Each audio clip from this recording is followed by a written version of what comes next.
नमस्कार, हिमाचल समाचार में आपका स्वागत है। आज के मुख्य समाचार। मुख्यमंत्री ने कहा प्रदेश सरकार बनाएगी स्टेट न्यूट्रिशन पॉलिसी।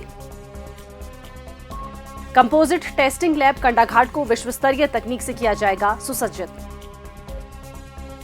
मुख्यमंत्री ने भवन एवं अन्य सनिर्माण कामगार कल्याण बोर्ड के तहत पंजीकृत कामगारों को हिमकेयर योजना का लाभ प्रदान करने के दिए निर्देश।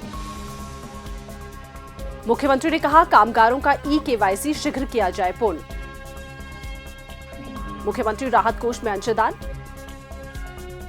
मुख्यमंत्री ने श्री सतगुरु दास के निधन पर किया शोक व्यक्त। किसानों की आय में वृद्धि और ग्रामीण अर्थव्यवस्था को सुदृढ़ करने की मुख्यमंत्री के प्रयास अब देने लगे हैं जमीनी स्तर पर सकारात्मक परिणाम। रिटायर्ड सैनिक श्री वीरेंद्र सिंह अब पैदा कर रहे हैं लाखों की सब्जी।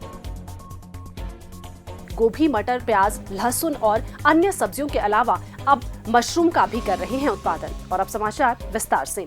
मुख्यमंत्री ठाकुर सुखविंदर सिंह सुक्खू ने आज शिमला में स्वास्थ्य सुरक्षा एवं विनियमन विभाग की समीक्षा बैठक की अध्यक्षता करते हुए कहा कि प्रदेश सरकार राज्य में स्टेट न्यूट्रिशन पॉलिसी बनाएगी। इस पॉलिसी का मुख्य उद्देश्य बच्चों, किशोरियों, गर्भवती एवं धात्री माताओं सहित सभी संवेदनशील वर्गों को संतुलित एवं पौष्टिक आहार उपलब्ध करवाने के लिए समयबद्ध और प्रभावी कदम उठाना है। मुख्यमंत्री ने कहा कि विभाग की कंडाघाट स्थित कंपोजिट टेस्टिंग लैब को विश्व स्तरीय हाई एंड टेक्नोलॉजी से लैस किया जाएगा ताकि सूक्ष्म और सटीक विश्लेषण और दक्षता सुनिश्चित की जा सके। उन्होंने कहा कि खाद्य पदार्थों की गुणवत्ता और समयबद्ध जांच सुनिश्चित करने के लिए प्रथम चरण में बद्दी, मंडी, कांगड़ा और शिमला शहर में भी क्षेत्रीय प्रयोगशालाएं स्थापित की जाएंगी। द्वितीय चरण में सभी जिलों में इस तरह की प्रयोगशालाएं खोली जाएंगी। ठाकुर सुखविंदर सिंह सुक्खू ने कहा कि राज्य में न्यूट्रिशनल सर्विलेंस को और सघन किया जाएगा। खाद्य पदार्थों की जांच सुनिश्चित कर उनमें उपलब्ध पोषक तत्वों की प्रोफाइलिंग और मैपिंग की जाएगी। उन्होंने विभाग को सार्वजनिक वितरण प्रणाली, आंगनबाड़ी और मिड डे मील सहित अन्य योजनाओं में प्रदान किए जाने वाले खाद्यान्नों की भी समय समय पर जांच करने के निर्देश दिए। उन्होंने कहा कि विभाग द्वारा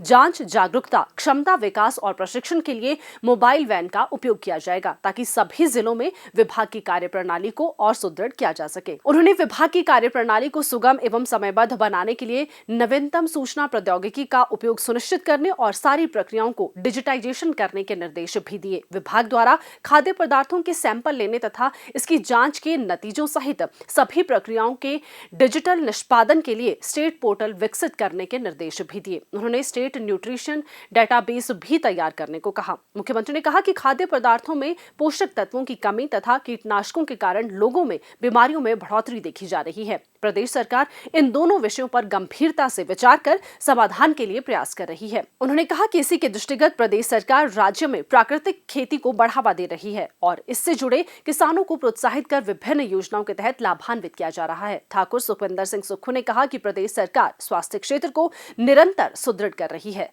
स्वास्थ्य शिक्षा के क्षेत्र में विश्व स्तरीय मापदंडों को अपनाया जा रहा है। हर चिकित्सा महाविद्यालय में आईसीयू स्थापित किए जा रहे हैं तथा अस्पतालों में विश्व स्तरीय डॉक्टर पेशेंट अनुपात दर को अपनाया जा रहा है। मुख्यमंत्री ठाकुर सुखविंदर सिंह सुक्खू ने हिमाचल प्रदेश भवन एवं अन्य सनिर्माण कामगार कल्याण बोर्ड के तहत पंजीकृत सभी कामगारों का हिमकेयर कार्ड बनाकर उन्हें योजना का लाभ प्रदान करने के निर्देश दिए हैं। मंगलवार को शिमला में आयोजित बोर्ड की समीक्षा बैठक की अध्यक्षता करते हुए मुख्यमंत्री ने कहा कि कामगार समाज का अभिन्न अंग है और राष्ट्र निर्माण में उनका योगदान अतुलनीय है। मुख्यमंत्री ने बोर्ड को निर्देश दिए कि कामगारों को विभिन्न योजनाओं के तहत लाभ प्रदान करने के लिए सकारात्मक दृष्टिकोण से प्रभावी कदम उठाए जाएं। उन्होंने कामगारों का ई-केवाईसी हिम परिवार पोर्टल के माध्यम से करने के निर्देश देते हुए इस प्रक्रिया को शीघ्र पूर्ण करने को भी कहा। ठाकुर सुखविंदर सिंह सुक्खू ने कहा कि बोर्ड में पंजीकृत कामगारों के बच्चों को उच्च शिक्षा जैसे पीएचडी, एमबीबीएस, इंजीनियरिंग इत्यादि के लिए प्रदान की जाने वाली सहायता राशि उसी दर पर प्रदान की जाए जितनी सरकारी संस्थानों में उस विषय की फीस है। उन्होंने कहा कि बोर्ड में पंजीकृत कामगारों के दिव्यांग बच्चों को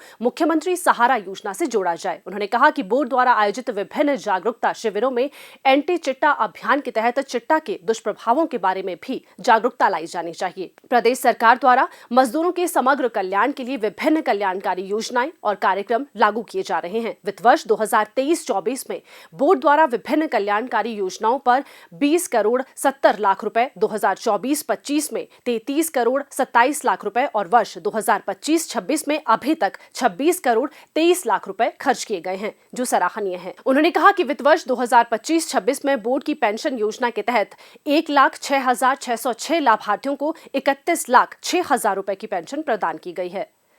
राजा दुर्गा सिंह क्लब सोलन के महासचिव श्री केशविंदर सिंह एवं क्लब के सदस्यों ने आज शिमला में मुख्यमंत्री ठाकुर सुखविंदर सिंह सुक्खू को मुख्यमंत्री राहत कोष हेतु 3,25,000 रुपए का चेक भेंट किया। मुख्यमंत्री ने अंशदान के लिए आभार व्यक्त करते हुए कहा कि इस तरह के योगदान विपरीत परिस्थितियों में पीड़ित लोगों की मदद के लिए अत्यंत महत्वपूर्ण साबित होते हैं।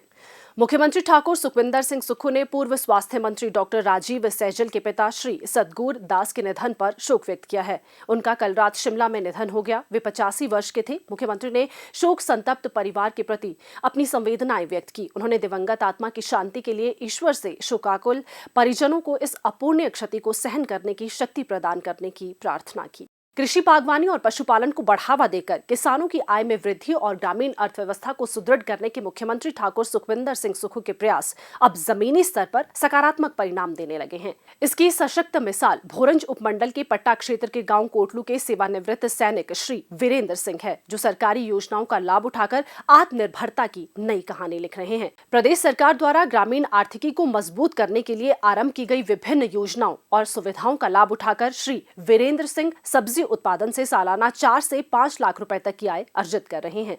सब्जी उत्पादन के साथ साथ उन्होंने मशरूम उत्पादन, पोल्ट्री और पशुपालन को भी अपनी आजीविका से जोड़ा है। थल सेना से सेवानिवृत्ति के बाद श्री वीरेंद्र सिंह ने अपनी पुश्तैनी भूमि पर पारंपरिक फसलों के स्थान पर नकदी फसलों की खेती का निर्णय लिया, ताकि घर पर रहकर ही बेहतर आमदनी सुनिश्चित की जा सके। प्रारंभिक चरण में सिंचाई व्यवस्था और खेतों की जुताई सबसे बड़ी चुनौती थी। इसी दौरान उन्हें कृषि एवं बागवानी विभाग की विभिन्न सब्सिडी योजनाओं की जानकारी मिली। उन्होंने खेतों की जुताई के लिए पावर टिलर तथा सिंचाई के लिए स्प्रिंकलर और ड्रिप सिंचाई उपकरणों हेतु आवेदन किया। लगभग 58,000 रुपए की लागत से खरीदे गए पावर टिलर पर उन्हें 50% यानी 29,000 रुपए की सब्सिडी मिली। इसी तरह स्प्रिंकलर और ड्रिप सिंचाई उपकरणों पर 80% यानी करीब 40,000 रुपए की सब्सिडी प्राप्त हुई। आज वे विभिन्न सीजन में गोभी, मटर, टमाटर, लहसुन, प्याज सहित कई सब्जियों की खेती कर रहे हैं।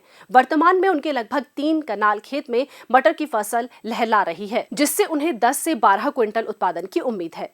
आय के स्रोतों को और मजबूत करने के लिए उन्होंने खेती में विविधता लाते हुए मुर्गी पालन और बकरी पालन को भी अपनाया है। इसके अलावा 3 महापूर्व ग्रामीण स्वरोजगार प्रशिक्षण संस्थान से मशरूम उत्पादन का प्रशिक्षण प्राप्त करने के बाद उन्होंने घर पर ही मशरूम की खेती शुरू की है। प्रदेश सरकार की किसान बागवान हितैषी नीतियों की सराहना करते हुए श्री वीरेंद्र सिंह का कहना है कि सरकारी योजनाओं का सही तरीके से लाभ उठाकर नकदी फसलों की खेती से अच्छी आमदनी संभव है। खेती बाड़ी में हम सब्जी की फसलें लगाते हैं, सीजनेबल जो भी, जैसे सर्दियों की रहती है। फूल गोभी थी, अभी देख रहे होंगे आप, जैसे मटर लगा हुआ है हमारा, और लहसुन की खेती है, प्याज की खेती कर रहे हैं। हमने पीछे गोभी का खेत लगाया हुआ था, जिसकी मुझे लगभग 90% बिलिंग जो है 40 रुपये सब्जी मंडी हमीरपुर में मिली है। तो इस खेत से लगभग जो है मतलब 22-23 क्विंटल के करीब जो है फूल गोभी निकली थी। और साथ में जैसे मशरूम का उत्पादन हम कर रहे हैं, तो मशरूम के उत्पादन में भी ऐसा है कि जैसे मान के चलो मैंने 150 बैग लगाया हुआ है। जैसे मैंने मशरूम का जो मेरा चला हुआ है, इसका जो फर्स्ट हार्वेस्टिंग जो है वो हो चुकी है, लगभग 11,500 रुपये की इसमें अभी तक आउटपुट निकल गई है। अभी जो इसका सेकंड फ्लश आ रहा है, जो कि जैसे मैं 2 साल से कर रहा हूँ, तो इसका डबल आएगा, मतलब अप्रॉक्सीमेट ये 20,000 रुपये सेकंड फ्लश दे देगा। जैसे मैं खेती बाड़ी करता हूँ, तो मेरे को जो है लगभग सालाना जो बरसात की फसलें भी लगाते हैं हम, गर्मी की भी लगाते हैं, सर्दी की भी लगाते हैं, तो लगभग जो सालाना जो खेतीबाड़ी से जो मेरा टर्नओवर रहता है वो लगभग 4.5-5 लाख के बीच में आसानी से हो जाता है। तो इसके लिए मैं प्रदेश सरकार का धन्यवाद करता हूं, जो कि किसानों को प्रोत्साहित करती है और किसानों को आगे ऊपर आने का एक बढ़िया मौका मिलता है, सहयोग करती है, जिसमें जो है किसान खुद आत्मनिर्भर बन सकते हैं। गांव कोटलू के इस भूतपूर्व सैनिक के प्रयास न केवल ग्रामीण अर्थव्यवस्था को मजबूती दे रहे हैं, बल्कि युवाओं और अन्य किसानों के लिए भी प्रेरणा का स्रोत बन रहे हैं। हिमाचल समाचार देखने के लिए सब्सक्राइब करें यूट्यूब चैनल हिमाचल समाचार, लाइक करें Facebook page information and public relations department Himachal Pradesh और सीएमओ हिमाचल, फॉलो करें x @DPRHP और सीएमओ हिमाचल, फॉलो करें इंस्टाग्राम @DIPR हिमाचल और सीएमओ हिमाचल, विजिट करें वेबसाइट www.himachalpr.gov.in। इस अंक में इतना ही, कल फिर होगी मुलाकात। दीजिए इजाजत, नमस्कार।